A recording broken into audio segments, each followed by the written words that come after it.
Hi, I'm Tanay Gupta with MTA's real-time passenger information team, here today to talk about how to make your next trip as convenient as possible. Have you ever wondered how to use your phone to pay for transit rides? Well, for that, you can use MTA's mobile ticketing app, the CharmPass. As soon as you download the app, you then need to create an account and will then land on this home screen. On the Tickets tab, you'll choose Buy Tickets. From here, you choose which type of service you're about to ride. Your options are Baltimore Link, which includes local bus, express bus, metro subway, or light rail in the Baltimore metro area, MARC train, or commuter bus.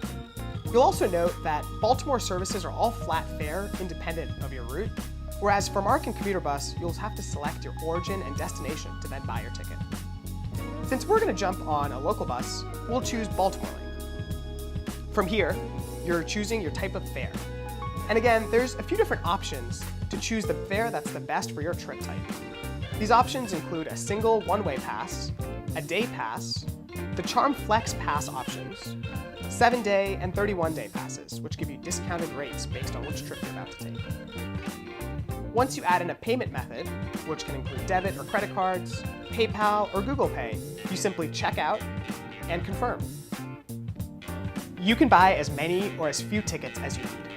They're stored on the app for up to 3 years, so you're good there. Once you've got your tickets on your app and you want to jump on a bus or a train, here's all you need to do.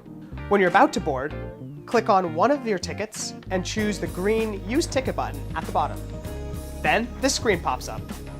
When you're hopping on a local bus or commuter bus, you simply show the operator this screen and you're good to go.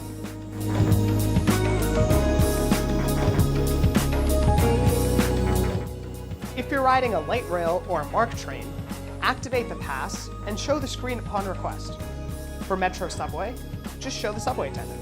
And best part of all, if you're riding light rail, local bus, or metro, your active ticket will allow for transfers within 90 minutes. Now, if you're traveling with multiple people, let's say a child or a friend, you can activate multiple tickets in the CharmPass. To show the operator, simply swipe right. I hope you'll agree that the CharmPass app is pretty easy to use, and it'll make your transit experience even better.